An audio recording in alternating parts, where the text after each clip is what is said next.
Sa wakas, ginawa ni Trump ang unang hakbang para kontrolin ng Cuba sa pagpapadala kay direktor ng CIA na si John Ratcliffe sa Havana, dala ang mensaheng hindi binaliwala ng rehimeng komunista. Alinman sa lubusang magbabago ang isla o haharapin nito ang buong presyon ng Estados Unidos mismo sa bakuran ng Amerika ngayong ika-16 ng Mayo, 2026. Ipinakita ng pagbisita na hindi na itinuturing ni Trump ang Cuba bilang lumang simbolo ng Cold War, kundi isang mahinang bus, walang gasolina, mahinang ekonomiya, umaasa sa mga agresibong kaalyado at ngayon napipilitang makipagnegosasyon sa Washington, habang ang lumang pamilya, si Castro, ay muling napupunta sa punteriya. Ang posibleng kaso laban kay Raul Castro dahil sa pagkamatay ng 4 sa pag-atake sa mga sibilyang eroplano noong 1976 ay lalong nagpapabigat sa politikal na opensiba at nagpapakitang pinipiga ni Trump ang Cuba mula sa lahat ng panig. Hustisya, enerhiya, tulong na makatao at panrehiyong seguridad. Matagal nang sinusubukang ipakitang lumalaban ng rehimen pero ngayon tinatanggap na nila ang hepe ng CIA sa Havana. Humihingi sila ng tulong at pinapatunayang hindi sila banta sa Estados Unidos habang nakikita nilang kumikilos ang Washington bilang patunay ng kabiguan ng komunismo ng Cuba laban sa pinaka-agresibong gobyerno kontra diktadura sa kanlurang hemispero. Ikukwento ko sa iyo lahat ng yan. Mag-subscribe sa channel para laging updated sa real-time na balita at dekalidad na pamamahayag. Milson Alves, garantisado ang kredibilidad. Nakipagpulong si Ratcliffe sa Havana sa mga opisyal na konektado sa Ministeryo ng Interior ng Cuba at sa mga taong malapit sa estruktura ng intelihensya ng rehimen. Isinagawa ang misyon sa ngalan ni Trump habang hirap ang Cuba sa gasolina, brownout, presyon sa lansangan at pagkawala ng suporta mula sa labas. Hindi maaaring magpatuloy ang isla bilang ligtas na kanlungan para sa mga kalaban ng Estados Unidos sa kanlurang hemispero. Tinalakay ni Ratcliffe ang mga operasyong intelihensya, katatagan ng ekonomiya at seguridad. Nagbukas ang pamahala ang Amerikano ng pinto para sa kooperasyon, ngunit ginawa itong nakadepende sa mga fundamental na pagbabago sa loob ng isla. Nagbigay si Trump ng solusyon at ipinakita kung gaano kalaki ang hinihini. Posibleng makatanggap ng tulong ang Cuba. May kondisyon, pwedeng subukang pag-aani ng krisis, pero dapat talikuran ang pagiging base ng mga kaaway ng Estados Unidos. Mahina na ang rehimen ni Miguel Canel sa negosasyon dahil wala nang kakayahang pang-ekonomiya ang isla para labanan ang Washington gaya noon. Tinanggap ng Cuba ang posibilidad na tumanggap ng $100 milyong na ayudang makatao mula sa Estados Unidos habang may kakulangan sa gasolina, brownout at nasasakal na sistema. Ipinapakita ng presensya ng CIA Director sa Havana na hindi tinanggap ni Trump ang pahayag ng gobyernong Cuban na hindi bantang isla sa seguridad ng Amerika nang walang garantiya. Ginamit ng Washington ang krisis sa gasolina upang samantalahin ito. Noong ika-15 ng Mayo, 2026 malaki ang itinaas ng Cuba sa presyo ng gasolina at diesel. Pero marami pa ring gasolinahan sa Havana ang nanatiling sarado dahil sa kakulangan ng supply. Gayunpaman, hindi lang presyo ang problema. Hindi matiyak ng rehimen ng enerhiya, transportasyon at normal na pamumuhay ng tao. Diyan papasok si Trump, o ponto mais sensível. Palaging ibinenta ng gobyernong Cuban ang ideolohikal na laban, ngunit ngayon kailangan nilang harapin ang mahirap na realidad. Walang gasolina, kulang sa suporta at pagod na ang mga tao, hirap nang magkunwaring kontrolado pa ng Havana ang lahat.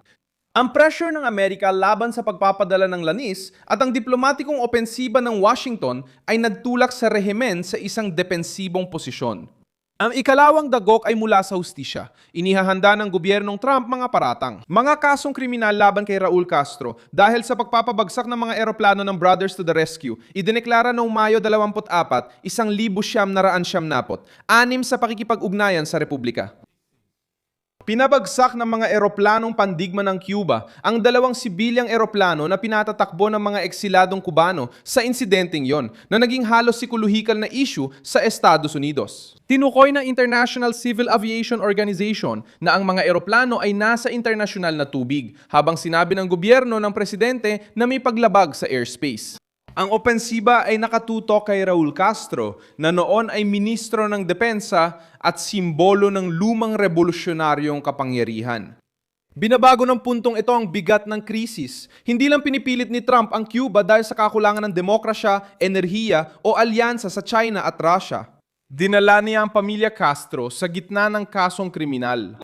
Malakas ang mensahe dahil tinatamaan nito ang puso ng rehimen. Hindi untouchable ang lumang hanay. Si Raul Castro, 74 taong gulang, ay hindi na presidente, ngunit siya pa rin ang kumakatawan sa estrukturang namayani sa Cuba sa loob ng mga dekada. Kapag nagbanta ang Washington na gawing target ng kaso ang pangalang iyon, umaabot ang babala sa mga militar, mga serbisyo ng intelihensya at mga burokrata na sumusuporta sa Havana.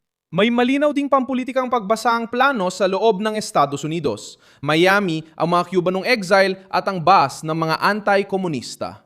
Sa galaw na ito, may matagal ng kasagutang hindi na dapat itinatago. Sa loob ng maraming taon, nanatiling bukas na sugat ang kaso ng mga pinabagsak na eroplano. Ngayon, ginagamit ni Trump ang insidenteng ito para ipakitang tapos na ang panahon ng pagtrato sa diktadurang Kubano bilang parang kwentong bayan na lamang. 4 na tao ang namatay sa ataking yon. At ang paghahabla sa korte ay lumitaw mismo sa panahong ang rehimen ay walang gasolina, walang katatagan, wala na rin proteksyon mula sa ibang bansa at si Marco Rubio ay sentro sa pagbabagong ito.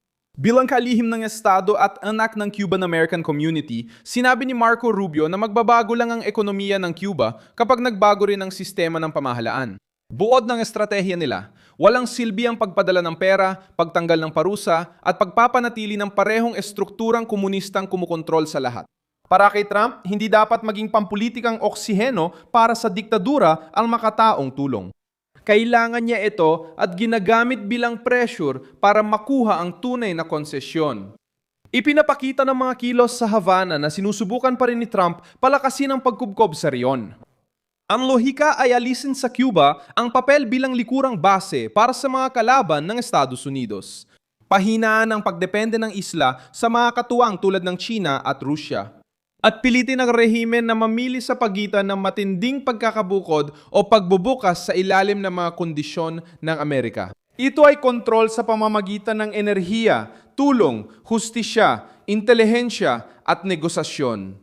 Muling kinokontrol ng Washington ang estratehikong tablero malapit sa baybayin nito habang sinusubukang lumaban ng Cuba sa pamamagitan ng talumpate.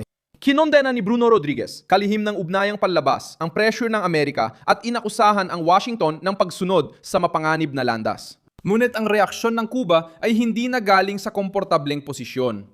Maaring mas mabigat ang susunod na yugto. Iniulak ng Reuters na balak ng kagawaran ng katarungan ng Estados Unidos na ianunsyo ang mga kaso laban kay Raul Castro sa Miami sa ika-20 ng Mayo, 2026.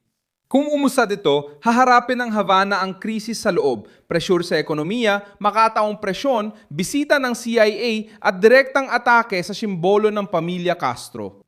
Hindi na kailangang ideklara ni Trump na siya na ang may kontrol sa Cuba, na itakda na ang unang hakbang. Nang nagsimulang tumugon ang rehimen sa presyor ng Amerika mismo sa loob ng Havana. Ako si Milson Alves, internacionalista at layunin kong panatilihin kang laging may totoong impormasyon araw-araw. Makikita ang mga news link sa video description. I-like ang video, mag-subscribe sa channel at sa huli, tingnan ang mga komento para maging aktibo sa komunidad ni Milson Alves.